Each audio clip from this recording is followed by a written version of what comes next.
How are you this morning, Sam? Thank you for asking Sheila. I'm doing exceptionally well.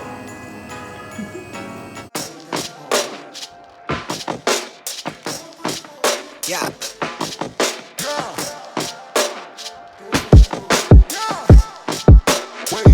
Wave.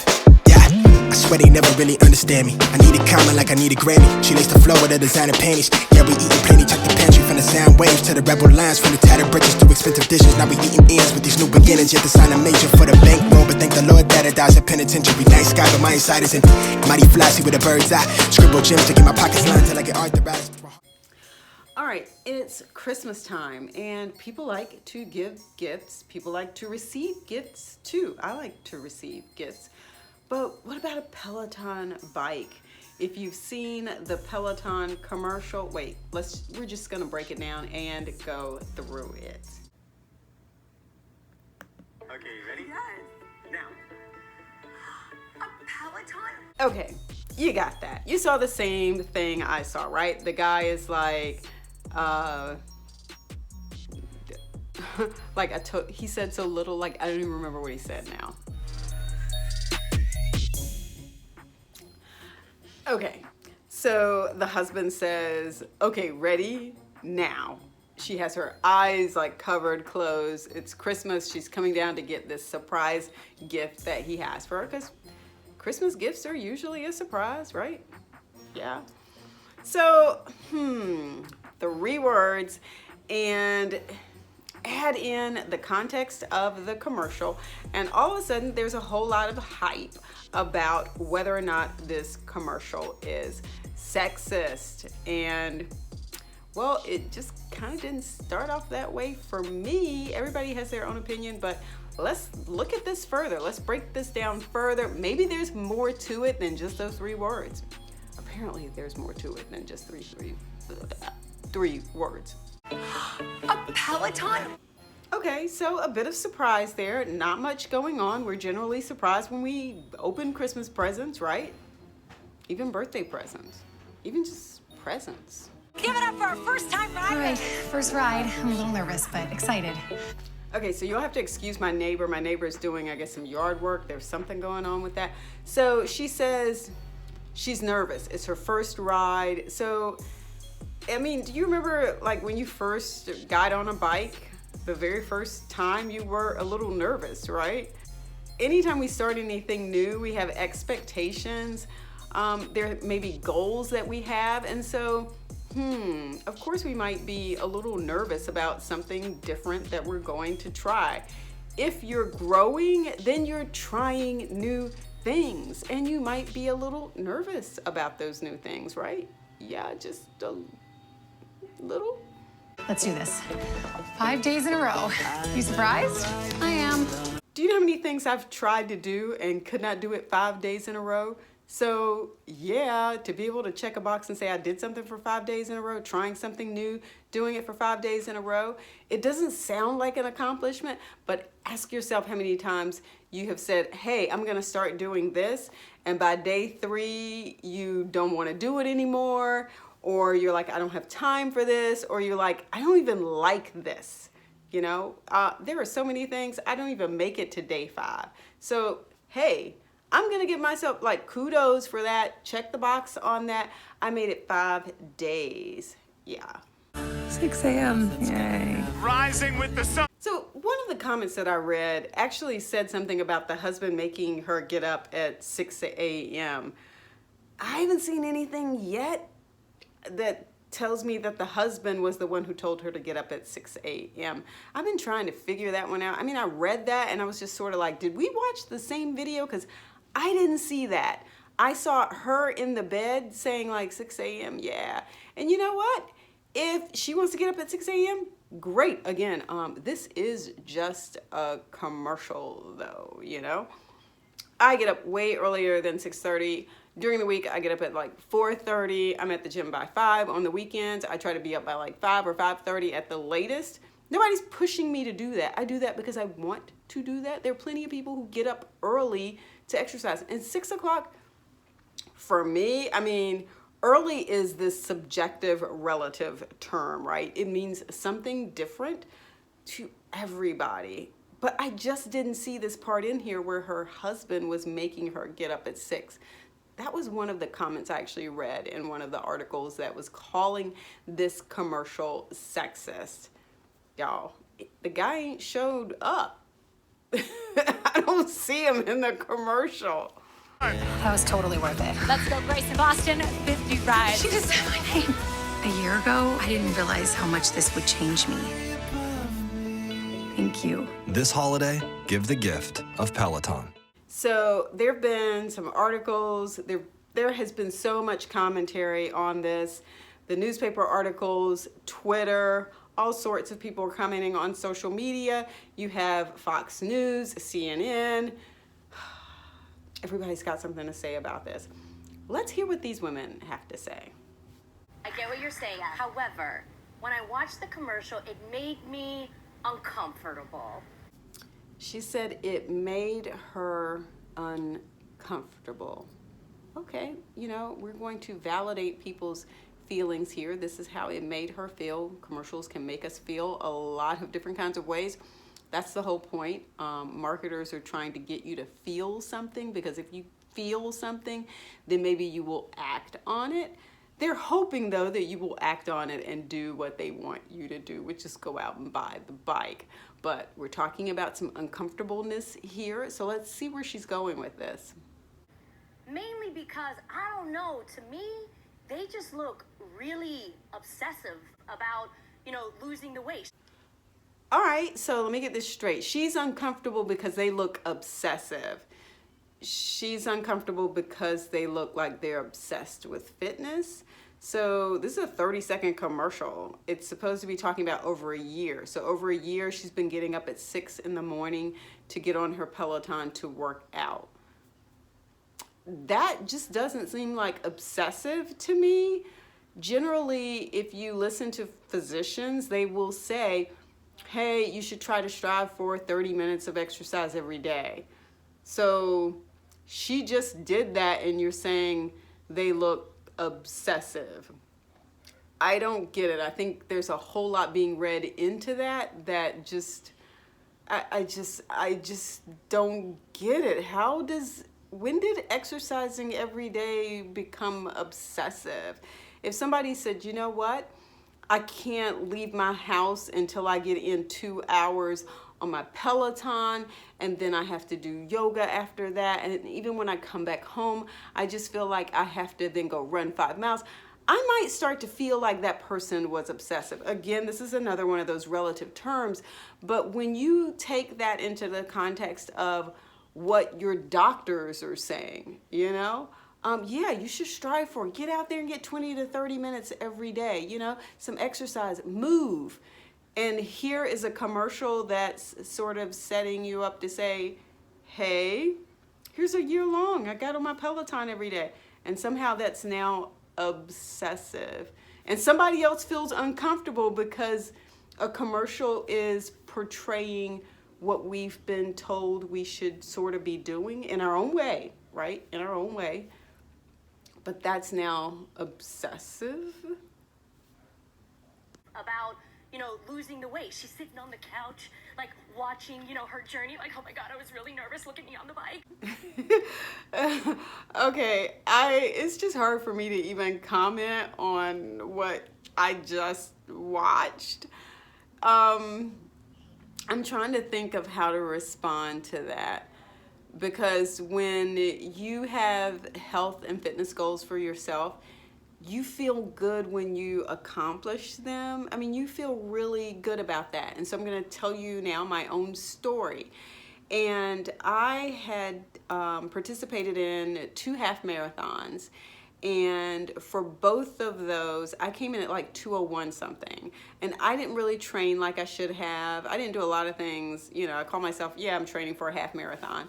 But I could have done so much more. And so I was just sort of like, oh my gosh, I was so close to being under 2 hours.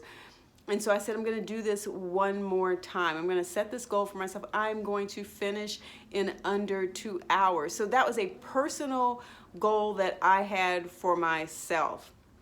I came in at under 2 hours in my third half marathon because I actively trained. I set up goals. I figured out what I was going to do. I went to a smaller race, flatter course, less stress on the knees, and then I pulled together an accountability team. So people who were cheering me on, who when I saw them, they were like, hey, what are you doing? When I was texting what I was eating, they were like, Sheila, don't, no, just say no and back away. And so when I came in and I sent them what my final time was, the day that I walked into the gym, one of the guys actually picked me up and twirled me around. And people were looking at us like, what is wrong with them? So, when you have a goal and you work toward it and it's hard, it's cold outside, you don't want to run. You're tired, you don't want to run. There's just, lots of reasons why you may not want to do that, but you're so motivated. And so, yeah, you're going to be emotional maybe when you're looking at it and you're thinking about what you accomplished. And to sort of look at a commercial, again, this is just a commercial, but it is somewhat of a reflection of how people live. Like, people set goals for themselves and they're going to feel some kind of way about it when they're going through the process and whether or not they met the goal. Like, I didn't feel good when I was looking at that thinking, oh my God, if I had just pushed myself just a little bit harder, I could have come in at under 2 hours, So you look at that and you go, oh my gosh, if only I had really given my all. I'm doing it. Oh my God, she said my name. Siri says my name every day. I don't know what the big issue was. And I am all for people wanting to lose weight. Hell, we talk about that all the time. But make sure you don't have an unhealthy relationship with losing weight. And that, to me, is what bothered me a little bit about the commercial. Like, where is this unhealthy relationship piece coming from? Like, I don't see it. I just don't see it. I mean, do I need to put on the screen the recommendation that you move every day and that it's not some sort of unhealthy relationship if you want to do it on a Peloton bike early in the morning every day? How is that obsessive? How is that unhealthy? And so those comments based on just what was in the video, I think just went way too far of what was intended. It's like, here's a bike. It's going to be convenient for you. You can now get on it every morning. You don't have to worry about a gym membership. You don't have to worry about driving anyplace. You don't have to worry about paying for that membership. You can put all the money into this. And so why is it unhealthy? When did it become unhealthy to want to take care of yourself? Self-care. When did it become unhealthy and obsessive to say, every morning I'm going to set aside some time to make sure I'm being healthy? And that was what was uncomfortable to somebody else watching that. I'm lost on it. And to some extent, it worries me just a little bit that you're saying that that's what that looks like to you. I get it, girl. And I didn't see a change. All right, so probably this is the piece that sort of got me a little bit. This, I don't see a change. Okay, you don't have to see a physical change for somebody to actually be healthier, okay? There's a whole lot of internal processes that are going on. Let me just put this out there. I actually have an undergraduate degree in biological sciences with a specialization in microbiology and a minor in genetics. I know a little something about biology. So just because you don't see the manifestation on the external and over a year doesn't mean that there aren't a whole lot of internal changes going on. There is so much scientific evidence out there to prove that your body changes. Even if your weight doesn't, there are lots of things that are going on that you can't see. And so this sort of idea that, oh, I didn't see any change, so therefore whatever, I'm like, you gotta be kidding me, right? I have been running for over 30 years, and plenty of people would be like, well, Sheila, shouldn't you be smaller than you are? You still got hips and a rear and all of that. You still got fat.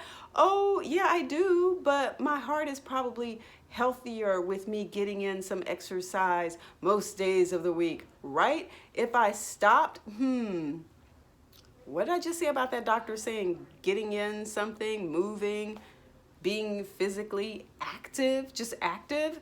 And so you're now saying if there's not some sort of external change, then I'm not supposed to do it? Or if there's not some sort of external change, I must not be doing something right, or it's not worth it? Or, I mean, so when you say those kinds of things, what are you saying to people who are listening to you?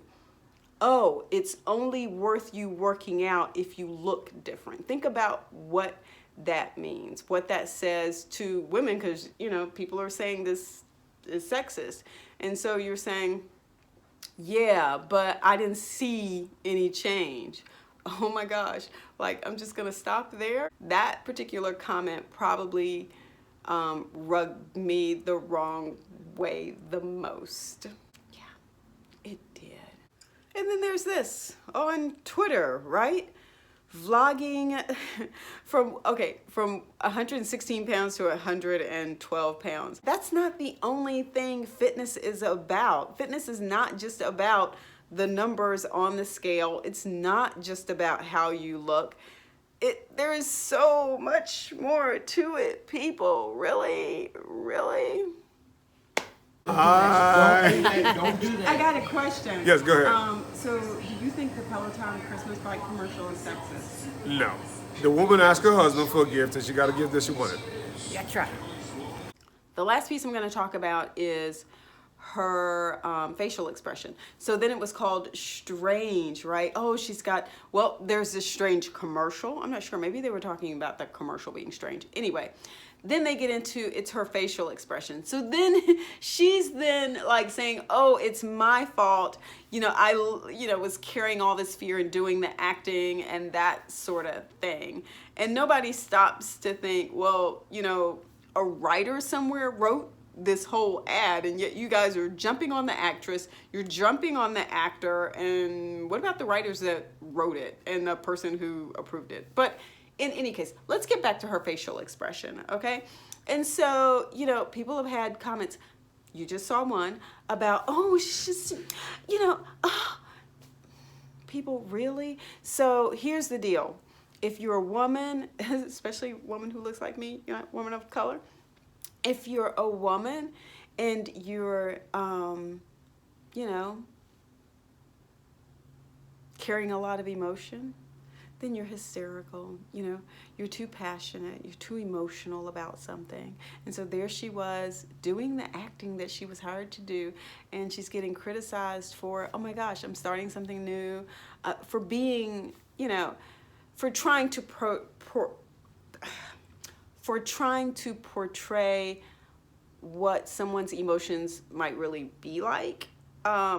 What'd I just say? So when I did that third half marathon, it was sort of like, here I have told all these people, that I'm training for this half marathon, and I've done all this stuff so that I can come in under 2 hours. Now I got to go out and prove all this crap I've been saying, right? So now can I do it? Can I do it? It's cold, it's like November or something. I don't know. I'm not a cold weather kind of person.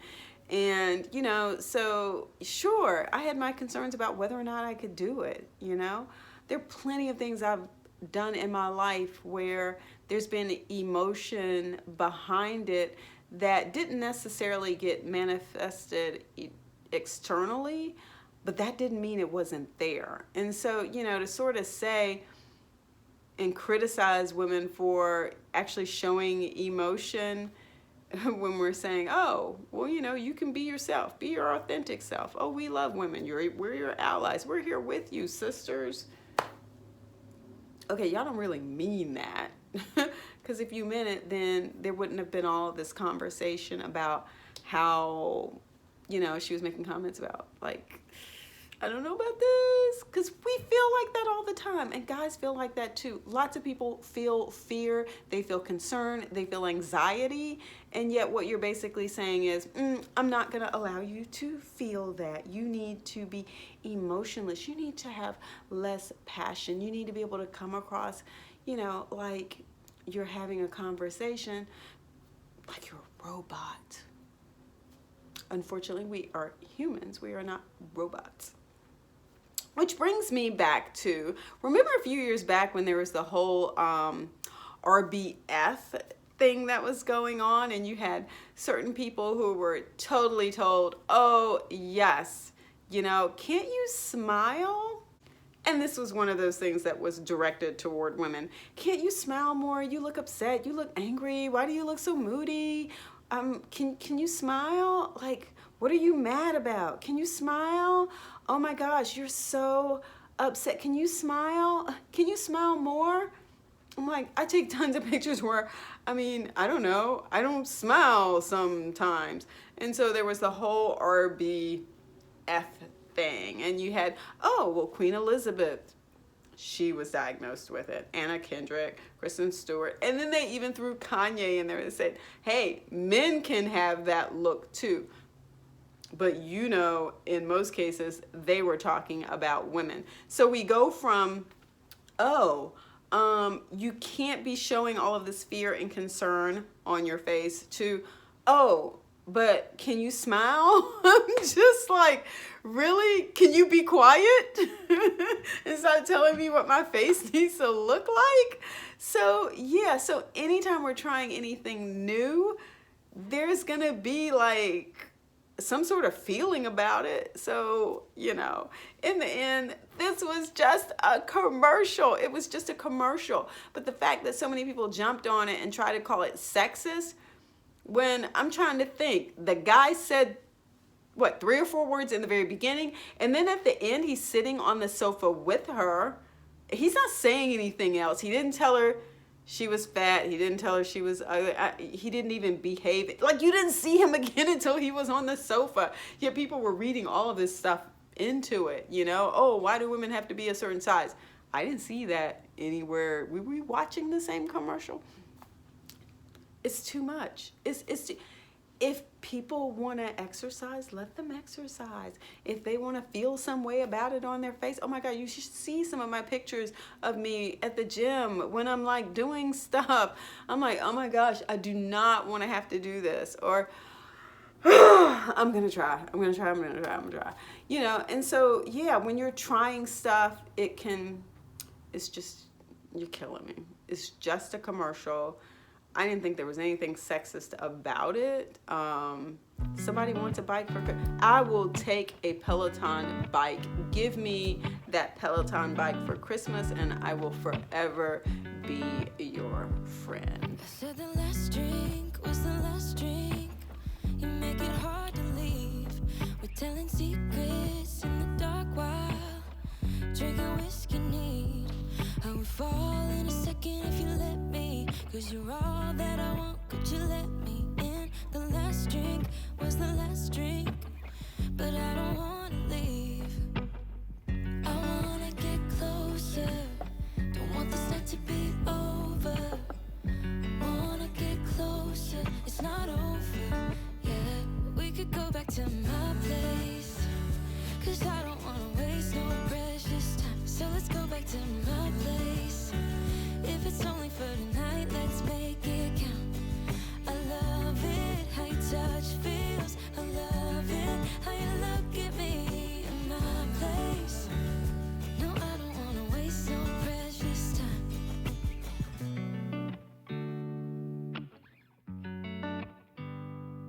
You said the last kiss was the last kiss. Make it hard for you to leave. We're telling secrets in between the sheets. I don't want you to leave. I would fall in a second if you let me, 'cause you're all that I want. Could you let me in? The last drink was the last drink, but I don't wanna leave. I wanna get closer, don't want this night to be over. Wanna get closer, it's not over yet. We could go back to my place, 'cause I don't wanna waste no precious time. So let's go back to my place. If it's only for tonight, let's make it count. I love it, how your touch feels. I love it, how you look at me in my place.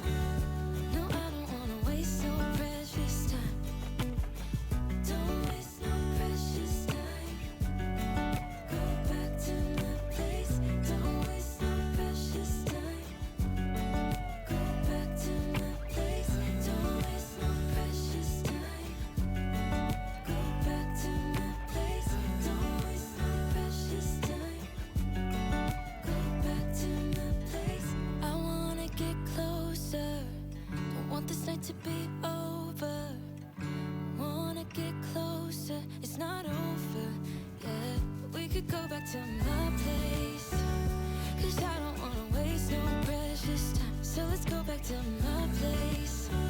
If it's only for tonight, let's make it count. I love it how you